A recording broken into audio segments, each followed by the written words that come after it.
میں نجد کی طرف نبی کریم صلی اللہ علیہ وآلہ وسلم کے ساتھ غزوہ میں شریک تھا۔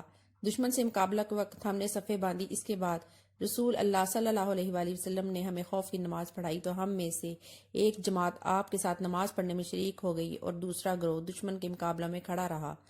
پھر رسول کریم نے اپنی ابتدا میں نماز پڑھنے والوں کے ساتھ ایک رکوع اور 2 سجدے کیے۔ پھر یہ لوگ لوٹ کر اس جماعت کی جگہ آ گئے جس نے ابھی نماز نہیں پڑھی تھی۔ اب دوسری جماعت آئی، اس کے ساتھ بھی آپ نے ایک رکوع اور 2 سجدے کیے۔ پھر آپ نے سلام پھیر دیا اور اس گروہ میں سے ہر شخص کھڑا ہوا اور اس نے اکیلے اکیلے ایک رکوع اور 2 سجدے ادا کیے۔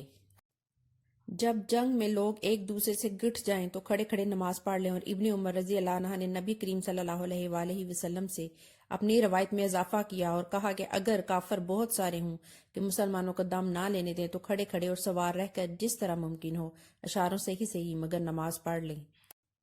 حضرت عمر رضی اللہ عنہ غزوہ خندق کے دن کفار کو برا بلا کہتے ہوئے آئے اور عرض کرنے لگے کہ یا رسول اللہ، سورج ڈوبنے ہی کو ہے اور میں نے اب تک عصر کی نماز نہیں پڑھی۔ اس پر حضرت صلی اللہ علیہ وآلہ وسلم نے فرمایا کہ با خدا میں نے بھی ابھی تک نہیں پڑھی۔ انہوں نے بیان کیا کہ پھر آپ بطحان کی طرف گئے جو مدینہ میں ایک میدان تھا، وہ وضو کر کے آپ نے وہاں سورج غروب ہونے کے بعد عصر کی نماز پڑھی، پھر اس کے بعد نماز مغرب پڑھی۔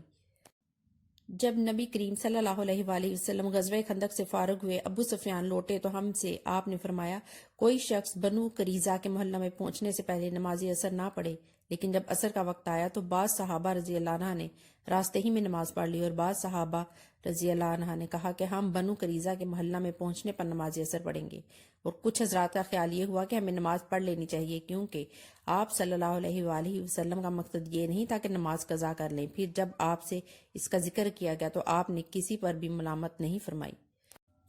رسول اللہ صلی اللہ علیہ وآلہ وسلم نے صبح کی نماز اندھیرے ہی میں پڑھا دی، پھر سوار ہوئے، پھر آپ خیبر پہنچ گئے اور وہاں کے یہودیوں کو آپ کے آنے کی اطلاع ہو گئی اور فرمایا اللہ اکبر، خیبر پر بربادی آ گئی۔ ہم تو جب کسی قوم کے آنگن میں اتر جائیں تو ڈرائے ہوئے لوگوں کو صبح منحوس ہو گئی۔ اس وقت خیبر کے یہودی گلیوں میں یہ کہتے ہوئے بھاگ رہے تھے کہ محمد صلی اللہ علیہ وآلہ وسلم لشکر سمیت آ گئے۔